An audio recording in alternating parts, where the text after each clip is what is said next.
काय म्हटले बघा प्रॉब्लेम मध्ये, a bracket plate is join to a pillar by means of 9 bolts. एक ब्रॅकेट आहे आणि ही मागाशी वॉल आहे. या वॉलला टोटल 9 बोल्ट्सनी हे ब्रॅकेट काय केले, जॉईन केले. आणि काय म्हणले, by means of 9 bolts of M24 size. म्हणजे मेट्रिक थ्रेडचा आउटर डायमीटर 24 असलेला बोल्ट काय केला पाहून इथं यूज केलाय. पुढं determine the induced shear stress.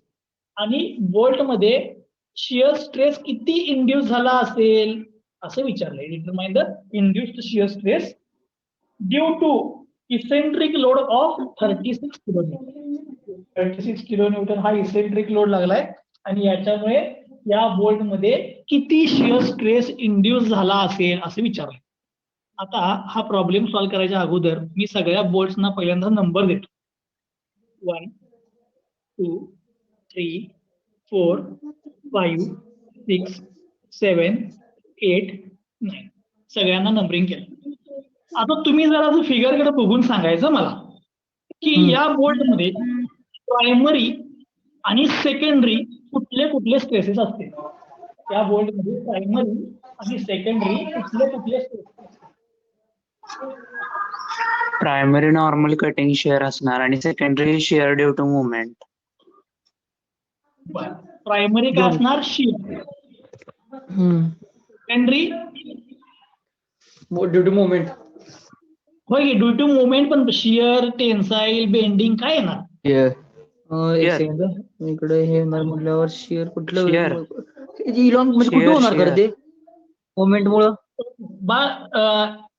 Shubham जरा 2 मिनिट थांबतो.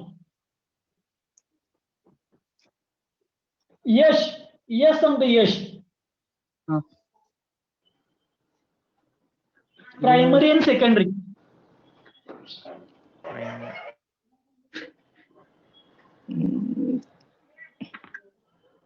थोडा विचार करून सांग बा, चुकलं तर चुकू दे. काही नाव लक्षात एक नाही. ओके, ठीक आहे. आणि काय हा सर. सांग, प्रायमरी आणि सेकंडरी. सर प्रायमरी शेअर येणार आणि secondary due to turning movement, म्हणजे ह्याच्यामुळे काय येणार, शियर, बेंडिंग, टेन्साईल काय येणार. शेअर येणार. शियर येणार. ओके, अनिकेतचं म्हणणं शियर आहे. आदित्य पटकन, आदित्य. प्रायमरी आणि सेकंडरी.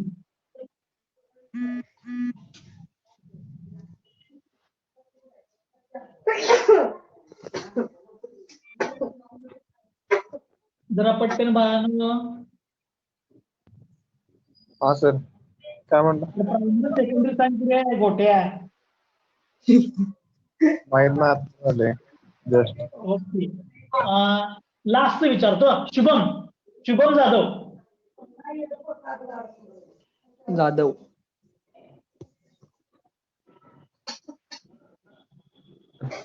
प्रायमरी. हा, प्रायमरी बाय काय येणार, शियर. ओके, आणि सेकंडरी बेंडिंग. Secondary bending. तर लक्ष द्या, मी तुम्हाला आधीच सांगितलं हे प्रॉब्लेम काय इम्पॉर्टंट आहेत. हे सॉल्व्ह करायला तसे डिफिकल्ट नाही आहेत, पण याच्यामध्ये प्रॉब्लेम जो येतो त्याच्यामध्ये प्रायमरी कुठला आहे आणि सेकंडरी कुठला आहे हे ठरवणं लय इम्पॉर्टंट आहे. जरा लक्ष द्या, या फिगर वरून ठरवायचं. या फिगर वरून बघा, इथे किती बोल्ट आहेत रे टोटल, 9. ठीक आहे.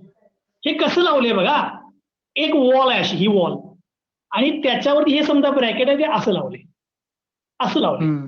त्यामुळे हे असं लावल्यामुळे काय होणार, मी इथं फोर्स लावला कुठं पण इथं, ठीक आहे, म्हणजे या इथं लावलाय समजा फोर्स, तर तो आपण बोल्टच्या सीजीला धरतोय असं डाऊनवर्ड, बोल्टच्या सीजीला.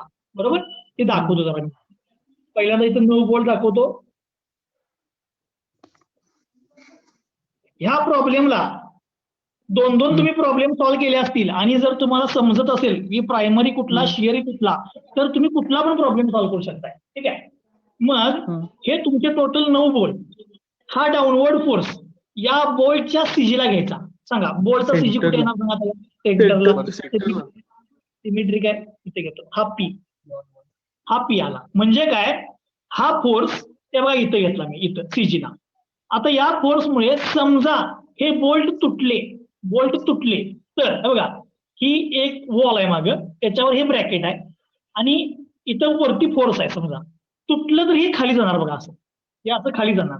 जर हे खाली गेलं तर बोल्ट सगळे मधनं कट होणार बरोबर आहे काय सगळे बोल्ट मधनं कट होणार.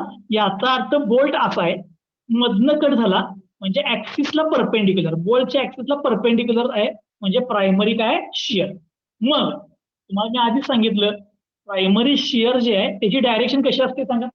प्रायमरी शिअरची डायरेक्शन अपवर्ड. हा डाऊनवर्ड याला बोल्ट अपोज करणार अपोज म्हणजे सगळेच बोल्ट bolt मध्ये करणार. अपवर्ड करणार बरोबर. हा तुमचा काय झाला प्रायमरी शिअर.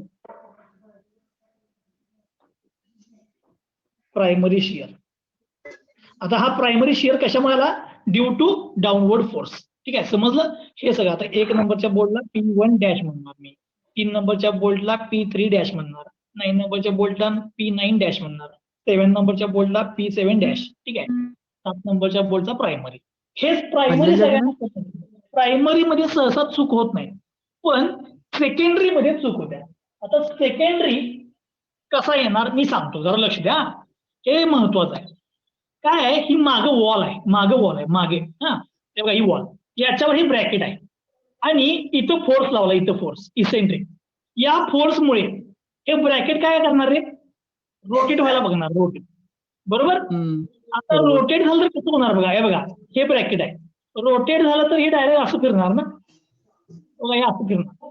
फोर्स कुठला जरी लावलेला असं काय आलं फोर्स आपण ते असं वरून लावलेलं ना वरून लावला असू दे की सीजीच्या अबाउट मोमेंट क्रिएट करणार ना क्लॉकवाईज फिरणार बरोबर ब्रॅकेट क्लॉकवाईज बघणार मग बघा हे असं फिरणार हे ब्रॅकेट हे असं फिरणार.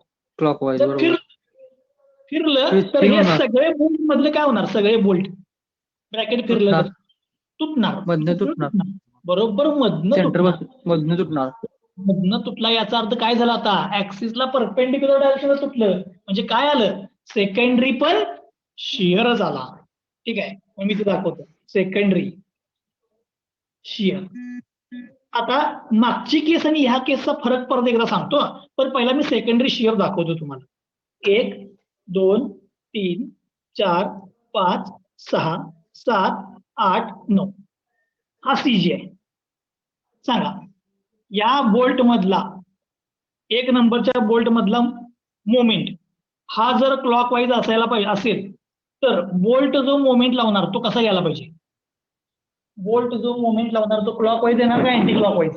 Anti clockwise okay.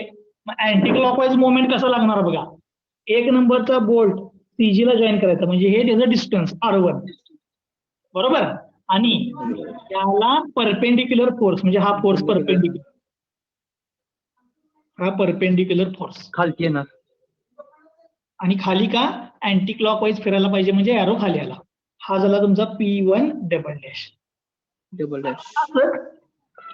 नंबरचा दाखवतो 2 नंबर हा 2 नंबरचा बघा 2 नंबर सीजीला जॉईन करायचा हा R2 फोर्स कसा येणार याला perpendicular direction anti clockwise moment यायला पाहिजे म्हणजे इकडे आला तिकडे आला P2 डबल डॅश हा झाला P2 डबल डॅश 2 नंबरचा.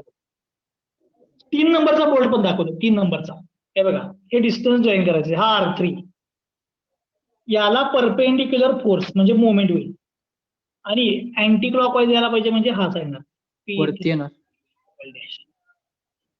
इथला दाखवतो इथला हे डिस्टन्स फोर्स त्याला परपेंडिक्युलर अँटी क्लॉकवाईज यायला पाहिजे म्हणजे याच्यासाठी हा फोर्स सॉरी हे डिस्टन्स याला perpendicular force anti clockwise movement यायला पाहिजे म्हणजे एरो वर येणार वरती येणार. याच्यासाठी बघा हे डिस्टन्स हा perpendicular force anti clockwise movement यायला पाहिजे म्हणजे एरो इकडे येणार.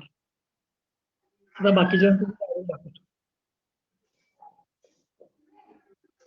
ओके सगळ्यांना डायरेक्शन कळले असतील. आता फरक काय तर हा जो टाईप मी आता घेतला की नाही प्रॉब्लेम, हा पहिला आपण जो घेतलेला पहिला टाईप, प्रायमरी पण शियर आणि सेकंडरी पण शियर, हा त्या टाईपचा आहे बघा. आता फरक कसा आहे ह्या प्रॉब्लेम मध्ये आणि मागच्या प्रॉब्लेम मध्ये ते दाखवतो. जर असं मागचं एक प्रॉब्लेम ओपन करून दाखवतो.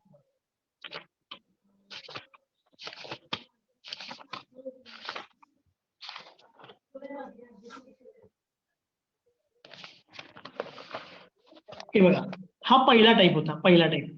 ज्या वेळेला आपण प्रायमरी आणि सेकंडरी दोन्ही शियर घेतो, ओके, हा पहिला टाईप. त्याच्यानंतर आपण दुसरा टाईप बघितला.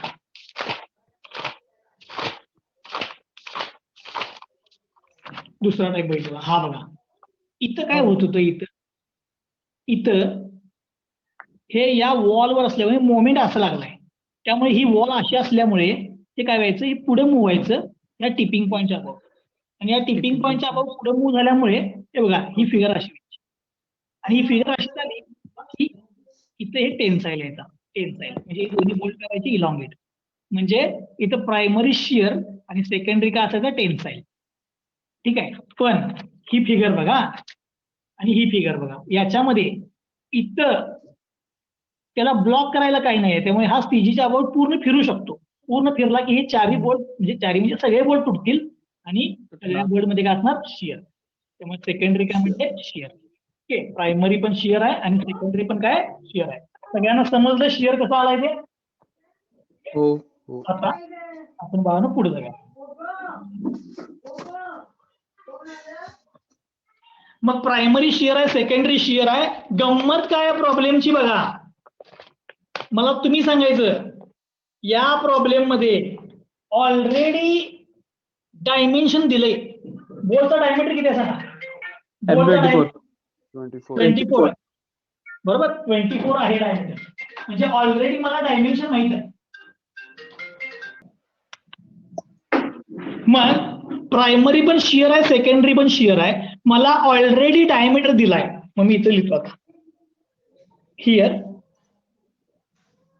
bolts are subjected to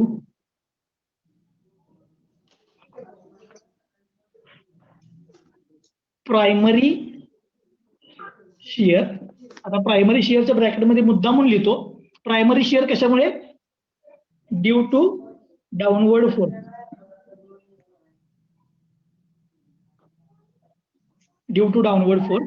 and secondary पण काय, शियर. सेकंडरी शियर कशामुळे, due to moment.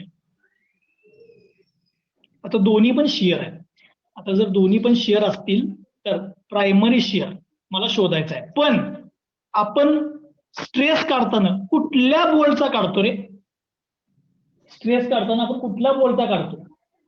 1 number, 2 number, 3 number, 5 number, कुणाचा काढतो? 3 नंबर. जो बोल्ट पहिला फेल होणार, मग ह्यातला कोणता बोल्ट पहिला सगळ्यात फेल होईल? 3 नंबरचा. 3 नंबरचा. 3 नंबरचा. फोर्सच्या जवळ आणि वरचा जो बोल्ट असेल तो सगळ्यात फेल होईल. म्हणून मी इथे लिहितो, here bolt number 3 fails first. सगळ्यात पहिल्यांदा बोल्ट नंबर 3 फेल होणार. Therefore it is subjected to maximum shear force. त्याच्यामध्ये सगळ्यात जास्त शियर फोर्स असायला पाहिजे, कारण की तो बोल्ट सगळ्यात पहिल्यांदा फेल होणार. मग मला ऑलरेडी बोल्टचं डायमेन्शन माहित आहे. आपण नेहमी काय करायचो, स्ट्रेसेस काढायचो आणि त्यावरनं डायमेन्शन शोधायचो. पण आता काय केलंय, डायमेन्शन दिले आणि स्ट्रेस शोधायला सांगितलंय. मग मी पहिल्यांदा काय करतो, आता इथला प्रायमरी शियर काढतो. Primary shear force, primary shear force. 1 नंबरच्या बोटला P1 डॅश, 2 नंबरच्या बोल्टला P2 डॅश, असंच 9 नंबरच्या बोल्टला P9 डॅश इज इक्वल. सांगा फोर्स काय, सांगा प्रायमरी शियरचा, सॉरी फॉर्म्युला, प्रायमरी शियरचा formula number of bolts. P divide by number of bolts. P divide by number of bolts केले की तुम्हाला काय मिळणार बघा ना, प्रायमरी शियर P म्हणजे इथे दिलाय 36 किलो न्यूटन आहे. तर 36 into 10⁻³ divide by number of bolts. Bolts किती टोटल 9. 9. शिअर फोर्स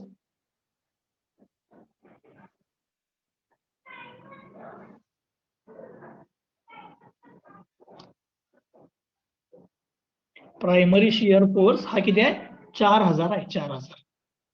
समजलं सगळ्यांना प्रायमरी शिअर कसा आला. ओके. आता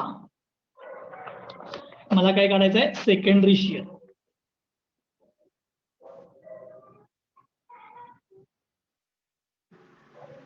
इन बोल्ट. कुठल्या बोल्ट मध्ये शोधूया रे सेकंडरी शिअर. कुठला बोल्ट फेल होणार आहे यातला 3 नंबर. 3 नंबर. मग 3 नंबरच कॅल्क्युलेशन करायचं. Secondary shear force in bolt 3. Okay. P3 double dash is equal to formula सांगा. Formula P into E into R3. E into R3 divide by R1 square plus R2 square plus R1 square plus R2 square plus R3 square plus R4 R5 R6 R7 R9 square. बरोबर आहे काय. म्हणजे आता तुम्हाला या problem मध्ये secondary force शोधण्यासाठी काय माहित आहे आणि काय माहित नाही ते एकदा बघून घ्या. ई माहित आहे Radius R माहित आहे. बघा P माहित आहे. E R माहित. माहित आहे. रेडियस R1 माहिती आहे का रे. R1 काढायचा आहे. R1 माहित नाही. म्हणजे आता R1 शोधायला पाहिजे. मग मी काय करतो R1 शोधण्यासाठी लक्ष द्या. ट्रायंगल. फॉर्म करतो. हे डिस्टन्स म्हणजे R1 आहे. बरोबर आहे काय. मग हा ट्रायंगल घेऊया आणि R1 शोधूया. मग हे फॉर्म्युला राहू द्या असाच. आता इथे लिहितो to determine radius of each bolt. एक बोल्टची रेडियस काढायची आहे. मी पहिल्याचा फक्त ट्रायंगल दाखवतो. पहिल्या बोल्टचा ट्रायंगल. हे बघा हा पहिल्या बोल्टचा ट्रायंगल. हा मला सांगा हे डिस्टन्स किती आहे 1 पासून 4 पर्यंत. 100. ओके. 4 पासून 5 पर्यंत सांगा. 100. हे 200 आहे ना म्हणजे 100. हे पण 100 आहे हे पण 100 आहे. ओके. सो इथे लिहितो 100. हे पण लिहितो 100 आणि हे आहे R1. मग बाय पायथागोरस थेरम.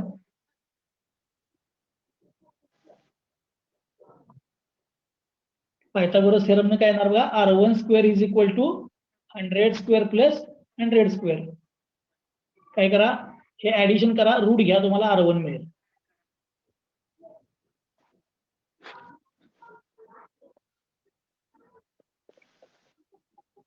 $141.42.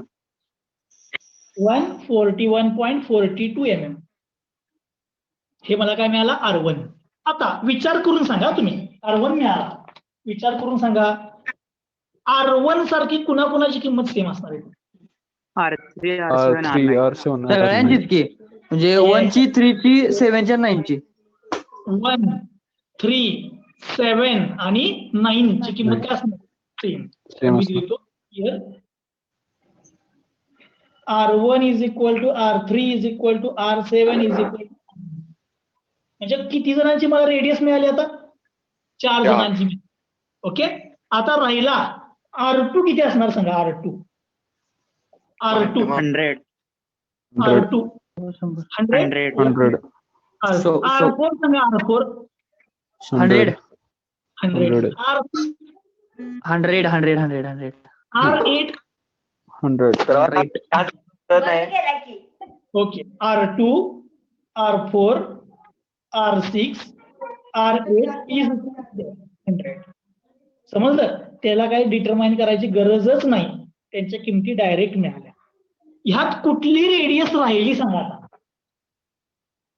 रेडियस हे पहिली R50. R50 येणार.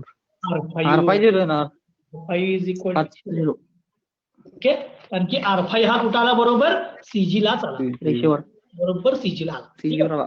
त्यामुळे आता सगळ्या रेडियस मिळाल्या मला. आता ह्या सगळ्या किमती या फॉर्म्युल्यात पुट करूया. Okay. P3 double dash is equal to P into E into R3 divide by R1 square plus R2 square plus असं करत प्लस R9 स्क्वेअर. ठीक आहे, आता सगळ्या किमती लिहितो बघा. P 36 किलो न्यूटन म्हणजे 10⁻³ इंटू E 400 दिलंय इंटू R3 इथं आहे बघा. R3 आणि R1 ची किंमत सेम आहे. R3 आहे 141.42. आता जरा मी सिम्प्लिफाय करून लिहितो हा बाळांनो. प्रत्येकाची किंमत लिहित बसत नाही, सिम्प्लिफाय करून लिहितो. R1, R3, R7 आणि R9 हे सेम आहेत ना, म्हणून इथे लिहितो 4 times R1, R3, R7, R9 त्या चौघांची किंमत सेम आहे म्हणून 4 टाइम्स 141.42 चा स्क्वेअर. समजलं, हे 4 आले एकदम इथं 4 टाइम्स लिहिलं. स्क्वेअर बरोबर.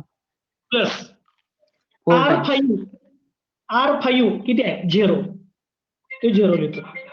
प्लस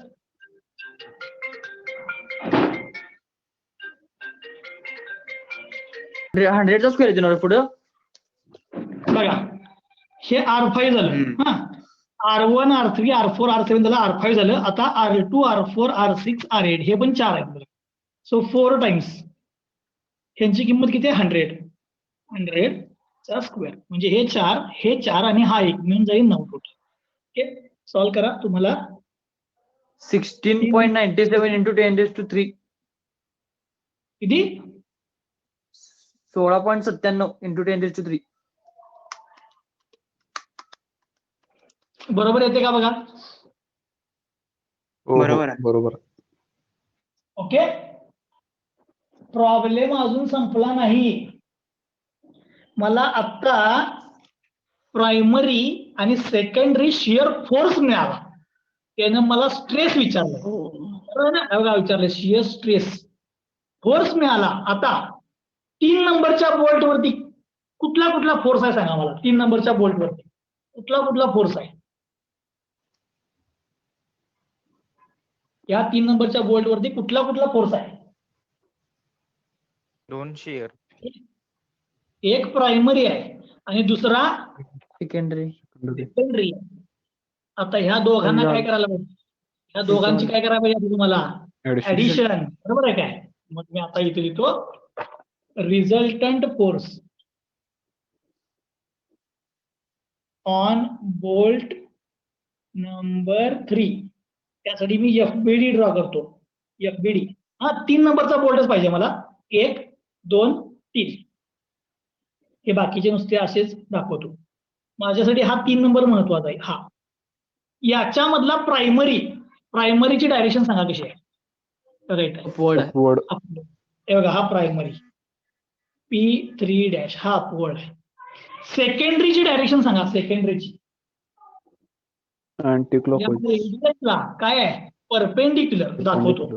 ही रेडियस R3 याला काय आहे ते परपेंडिक्युलर आहे. हे बघा P3 डबल डॅश. मग आता काय करायचं रे, अशा केसमध्ये आपण काय करतो रिझॉल्व.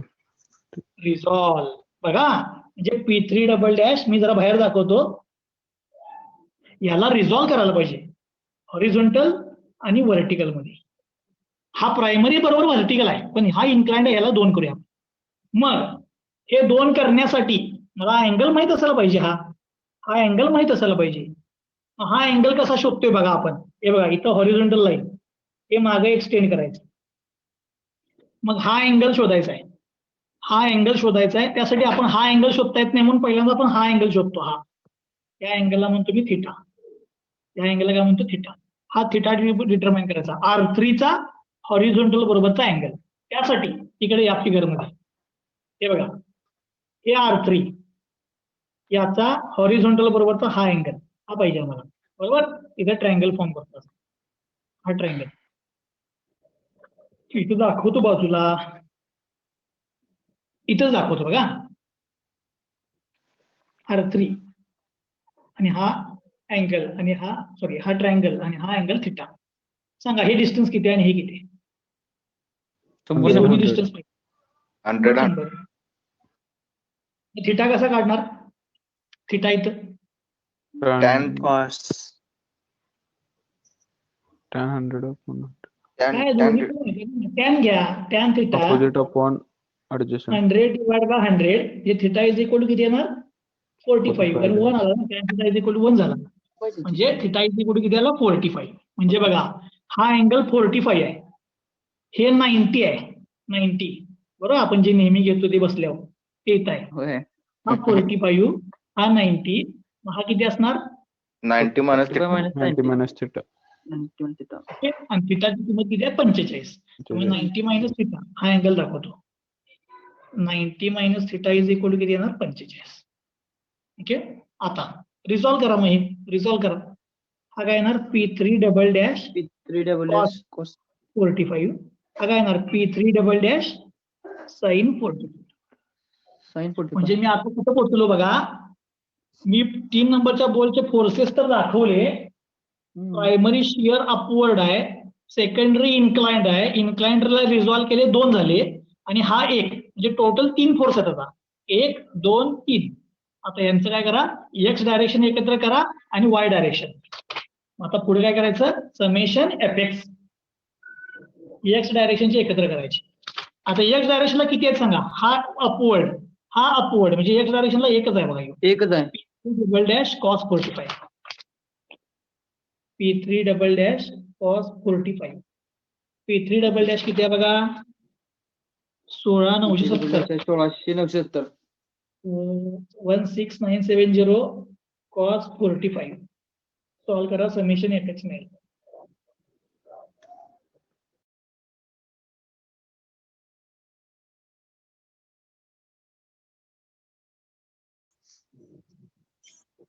बघा तसंच मी समेशन एफ वाय लिहितो. समेशन एफ वाय साठी दोन्ही फोर्सेस म्हणजे प्रायमरी आणि सेकंडरीचा अपवर्ड, हे दोन्ही अपवर्ड म्हणजे ऍडिशन होणार. P3 dash plus P3 double dash sine 45. P3 dash ची किंमत किती आहे बघा? 4000. So P3 dash is 4000 plus P3 double dash is 16,970 sine 45. Solve करा. आता मला समेशन एफ एक्स आणि समेशन एफ वाय किती ते सांगा. समेशन एफ एक्स 12 into 10⁻³ आणि summation F Y 16 12 into 10⁻³ Newton. Okay, Newton आणि 16 येते. 16 into 10⁻³. 16 into 10⁻³ बरोबर आहे का? चलो, हो. समेशन मिळालं, समेशन एफ वाय मिळालं. आता जरा लक्ष द्या बारा. आता काय झालं तर सांगतो. आपल्याकडे 2 फोर्स होते, एक इन्क्लाइंड होता त्याला रिझॉल्व केला, ह्या सगळ्यांना एकत्र केले आणि 2 मिळाले मला. आता एक्स डायरेक्शन आणि वाय डायरेक्शन. एक्स डायरेक्शन लेफ्टला, वाय डायरेक्शन अपवर्ड. बरोबर आहे काय? बघायचं एक्स डायरेक्शन लेफ्टला आणि वाय डायरेक्शनचे अपवर्ड आहे, म्हणजे वाय डायरेक्शनचे अपवर्ड. म्हणजे हा तुमचा समेशन एफ एक्स, हा तुमचा समेशन एफ वाय. पण तुम्हाला आता 2 झाले, पण पाहिजे किती? एकच पाहिजे ना रिझल्टंट. म्हणजे हा तुमचा रिझल्टंट. तो रिझल्टंट कसा काढणार? 3 नंबरच्या बोर्डवरचा P3 root summation F X square plus summation F Y square under root summation F X square plus F Y square. किंमत पुट करतो. हा 12,000 आहे, प्लस हा 16,000 आहे. सॉल्व करा, 3 नंबरच्या बोर्डचा रिझल्टंट मिळेल.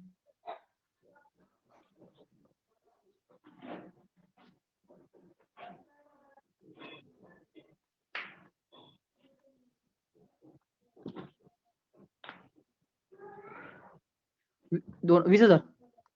20,000 बरोबर आहे का? बघा हो. आता मला काय मिळालं बाळाने यातनं? P3 horse on board 3. Secondary force P3. मला सेकंडरी शिअर मिळाला.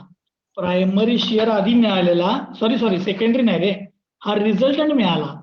प्रायमरी आणि सेकंडरीची ऍडिशन मिळाली ना, दोघांची ऍडिशन मिळाली, रिझल्टंट मिळाला. म्हणजे हा 3 नंबरच्या बोल्टचा ऍक्च्युअल फोर्स आहे. फोर्स मिळाला. मला काय विचारले? Stress shear. मला काय विचारले? Shear stress. प्रायमरी पण शिअर आहे, सेकंडरी पण शिअर आहे. त्यामुळे आता काय थेअरी बिरीचा काय संबंध नाही, म्हणून मी म्हणतो शिअर स्ट्रेस. पण शिअर स्ट्रेसच्या जरा अगोदर लिहितो मी tau is equal to formula सांगा. Force Force divide by upon area सांगा. फोर्स किती येणार? P3. P3. एरिया सांगा एरिया. हो एरिया काढायला पाहिजे. हा Pi by 4 DC. Okay. D square काय येणार? कारण की आपण स्ट्रेस जो घेतो तो कुठे घेतोय? फेल्युअरच्या इथला मिनिमम Yeah. डायमीटरचा. ओके. So Okay. टाऊची किंमत शोधायची आहे. डीसी माहित आहे का? डीसी माहित नाही, काढायचा. लक्ष द्या. डीसी इज इक्वल टू काय असतंय? 0.82D. 0.82. 82D. तो DC is equal to 0.82. D किती दिलाय प्रॉब्लेम मध्ये? डायमीटर दिलाय 24 दिलाय. किती आहे? M24. 24. डायमीटर किती आहे? 24. सॉल्व करा डीसी मध्ये. 19.68. हा तुमचा डीसी आहे. आता या डीसीची किंमत इथे टाका. P3 20,000 divide by pi by 4 DC 19.68 चा स्क्वेअर. सॉल्व केलं की शिअर स्ट्रेस 65.74.